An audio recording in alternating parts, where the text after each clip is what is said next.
साजिश वाली गाड़ी बेशक स्कॉर्पियो रही, भले ही स्कॉर्पियो में जिलेटिन की छड़ें और अंबानी परिवार के नाम धमकी भरे खत रखे हों, लेकिन फिलहाल इस स्कॉर्पियो से ज्यादा अहम ये काली मर्सिडीज हो गई है। स्कॉर्पियो से साजिश की शुरुआत हुई थी, जबकि इस काली मर्सिडीज से साजिश का खात्मा। जी हाँ, ये काली मर्सिडीज एंटीलिया केस में बर्खास्त असिस्टेंट पुलिस इंस्पेक्टर सचिन वाजे के लिए आखिरी की ठोकने जा रही है। इस काली मर्सिडीज के सारे राज बाहर आ गए तो सिर्फ एंटीलिया की साजिश ही नहीं, बल्कि मनसुख हिरेन की मौत का सच भी बेपर्दा हो जाएगा। ये काली मर्सिडीज एनआईए के लिए इतनी अहम क्यों बन गई है, आइए सिलसिलेवार आपको बताते हैं। एनआईए के हाथ एक सीसीटीवी फुटेज लगा है। सीसीटीवी में कैद तस्वीरें छत्रपति शिवाजी महाराज टर्मिनस यानी सीएसटी के बाहर की है। पर खबर ये नहीं है, खबर है इस तस्वीर में कैद दो चेहरे, तस्वीर की तारीख और वक्त। ये तस्वीर 17 फरवरी रात 9 बजे की है और तस्वीर में कैद है सचिन वाजे और मनसुख हिरेन। जी हाँ, ये उसी दिन की तस्वीर है जिस दिन स्कॉर्पियो बकौल Mansukh Hiren eastern express highway पर शाम 6 बजे के करीब खराब हो गई थी। लेकिन सीसीटीवी की ये तस्वीरें कुछ और ही कहानी बयां कर रही है। 17 फरवरी की शाम 6 बजे मनसुख हिरेन की स्कॉर्पियो ईस्टर्न एक्सप्रेस हाईवे पर ठाणे टोल नाका के आगे इस जगह खराब हुई थी। इसके बाद मनसुख हिरेन यहाँ से कैब पकड़कर मुंबई की तरफ रवाना हो जाते हैं। स्कॉर्पियो यूं ही सड़क किनारे छोड़कर। जिस कैब में मनसुख हिरेन मुंबई जा रहे थे, उस कैब ड्राइवर के बयान के मुताबिक पूरे रास्ते में मनसुख हिरेन के पास कुल 5 बार किसी का फोन आया। एनआईए सूत्रों के मुताबिक ये 5 कॉल सचिन वाजे के थे। बकौल कैब ड्राइवर मनसुख हिरेन ने सबसे पहले उससे पुलिस मुख्यालय के सामने जाने के लिए कहा था, लेकिन दोबारा जब मनसुख के पास फोन आया तो मनसुख ने जगह बदल दी। मनसुख ने कैब ड्राइवर से सीएसटी चलने को कहा और उसी सीएसटी के बाहर एक कैमरे में मनसुख और वाजे कैद हो गए। दरअसल पिछले कई सालों में सीसीटीवी कैमरों का जो जाल फैला हुआ है, उनमें ये पूरी वारदात कैद हुई थी, जिसमें कि हिरेन मनसुख से मिल रहे हैं सचिन वाजे। और यहाँ ये जो आप सीसीटीवी देख रहे हैं उसमें साफ साफ झलक नजर आ रहा था। दरअसल एटीएस की जो टीम है उन्होंने आके यहाँ के सारे जो दुकान है उनमें जाके जांच पड़ताल कर ली थी, पूछताछ की। तकरीबन 1 हफ्ते पहले ही यहाँ पर वो लोग आए थे, उन्होंने उनसे पूछा कि उनके सीसीटीवी कैमरों में क्या ये पूरी वारदात कैद है। तो या तो किसी के जो सीसीटीवी कैमरे हैं वो काम नहीं कर रहे, या फिर किसी का जो कैमरा है वो रोड की तरफ नहीं है, सिर्फ दुकान की तरफ है। तो ऐसी कई तमाम चीजें उन्होंने बताई। तो जिसके बाद एटीएस को आखिरकार सफलता उन्हीं सीसीटीवी कैमरों से मिली, जिसमें कि ये पता चल रहा है कि एपीआई सस्पेंडेड एपीआई सचिन वाजे हिरेन मनसुख से 17 तारीख को ही मिले थे।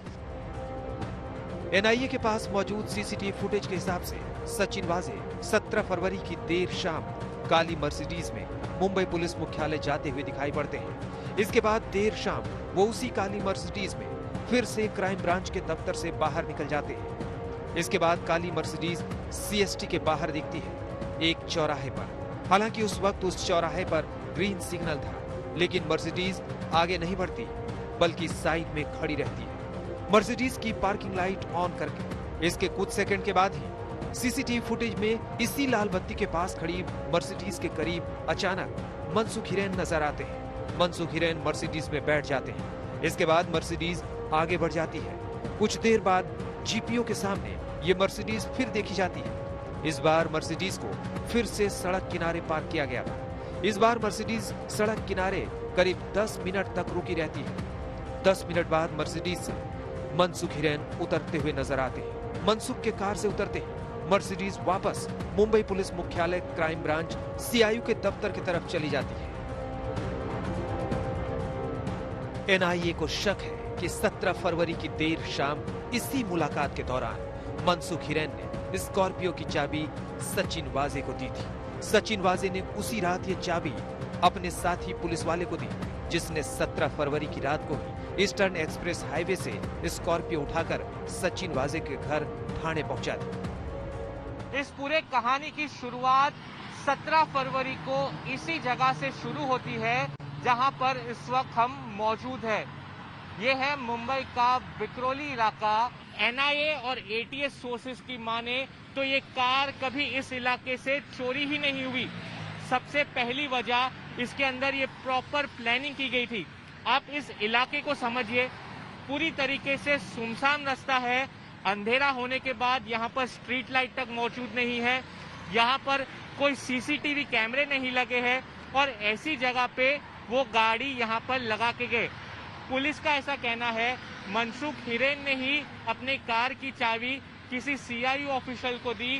सीआईयू के अधिकारी ने स्कॉर्पियो कार को 17 के रात को ही यहाँ से लेके जाके सचिन वाजे की जो बिल्डिंग है साकेत सोसाइटी थाने में, उसके बिल्डिंग के कंपाउंड में जाके पार्क कर दी। 17 से 24 फरवरी के बीच में ये स्कॉर्पियो कार सचिन वाजे के बिल्डिंग में रहती है।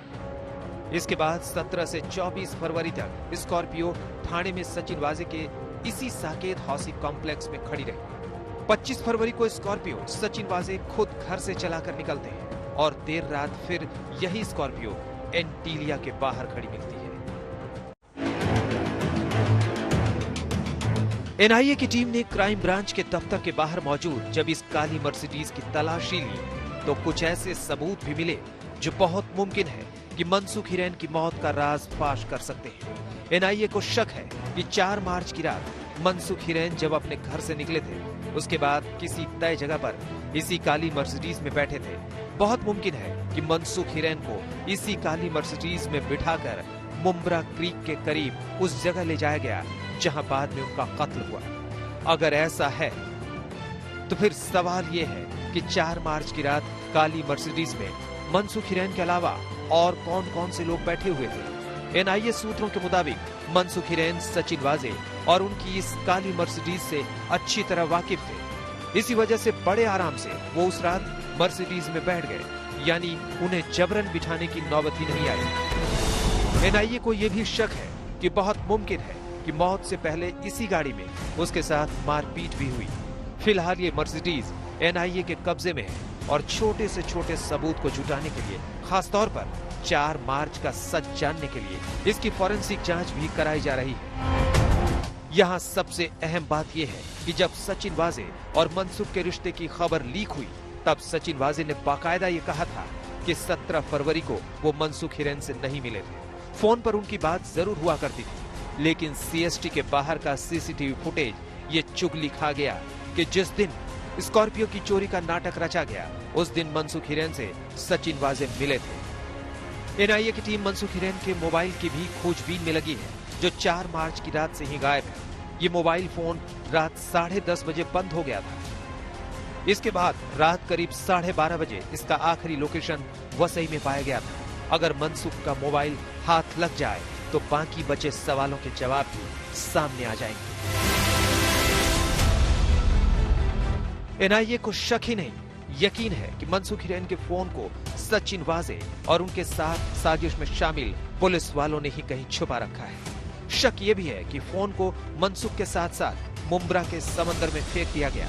फिलहाल एनआईए इस मामले में वाजे के अलावा क्राइम ब्रांच की सीआईयू के 5 पुलिस वालों से लगातार पूछताछ कर रही है।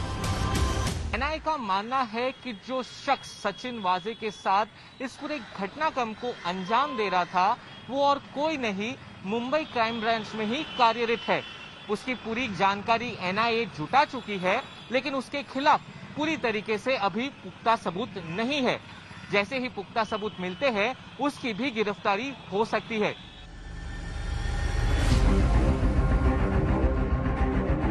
हालांकि एनआईए का इल्जाम है कि सचिन वाजे पूछताछ में सहयोग नहीं कर रहे हैं, वो लगातार सवालों को टाल रहे हैं। इसी वजह से उनसे ढंग से पूछताछ नहीं हो पा रही है। ये बात एनआईए ने बाकायदा शुक्रवार को मुंबई के एक स्पेशल कोर्ट में कही। सचिन वाजे मुंबई पुलिस में महज असिस्टेंट पुलिस इंस्पेक्टर के पद पर तैनात थे, लेकिन उनके घर और दफ्तर से एनआईए अब तक 2 मर्सिडीज, 1 लैंड क्रूजर प्राडो जब्त कर चुकी है। इसके अलावा इंटीलिया साजिश में शामिल स्कॉर्पियो और मुंबई क्राइम ब्रांच की गाड़ी इनोवा पहले से ही एनआईए के कब्जे में है।